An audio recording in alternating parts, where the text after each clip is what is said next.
I'm Jordan Erica Webber, broadcast journalist and video game critic, and I'm here at Unit London's new exhibition from Mauro Martinez, RateMySetup, named after the PC gaming subreddit of the same name, about the length we will go to be and stay online. This painting, Trust, kind of highlights the general theme of the exhibition, which is about the lengths people go to stay online. Obviously in this one, this person has spent a lot of money on their setup, on their computer and their screen, but they've placed it on top of cardboard boxes because that's all they really need in order to stay online. And it's interesting because RateMySetup, the subreddit on which this exhibition is based, kind of suggests a pride in your setup. You're posting it online for people to rate.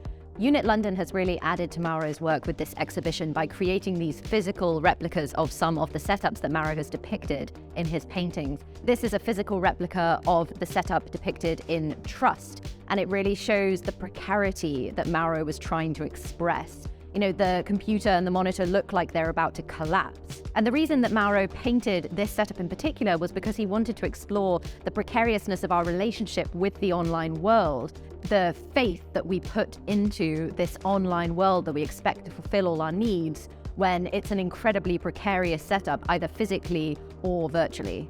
This is one that people who visit the exhibition will think is very funny, that demonstrates the humor that runs through Mauro's work, which he said is very important because it demonstrates a kind of self-awareness and self-reflection, which shows that this is not meant to be a critique.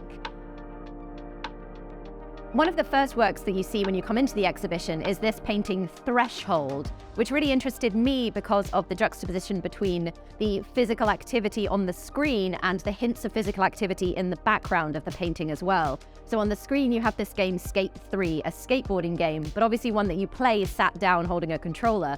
But then this person also has a bike and a skateboard beside them, showing that physical activity and virtual activity don't have to be mutually exclusive.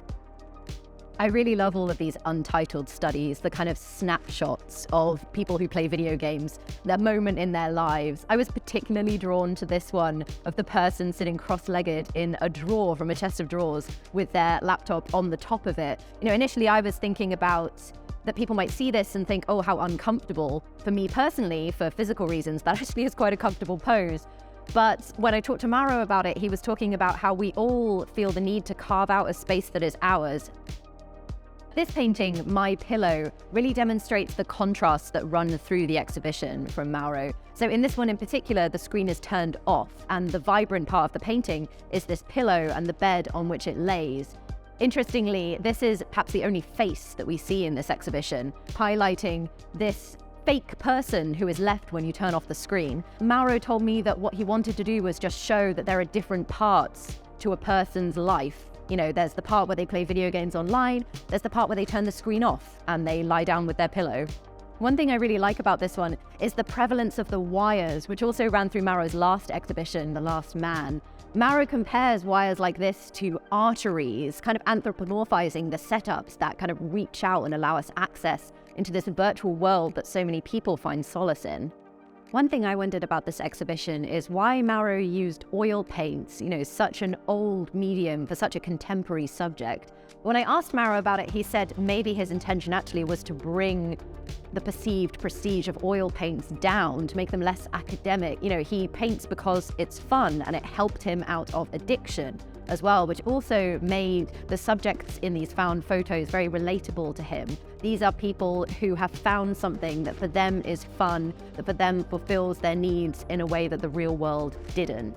And the point of these works and the point of the contrasts that run throughout them is not to judge, but to force people to ask, why do the people in these photos prioritize the virtual world over the physical world? And what does that say about the real world?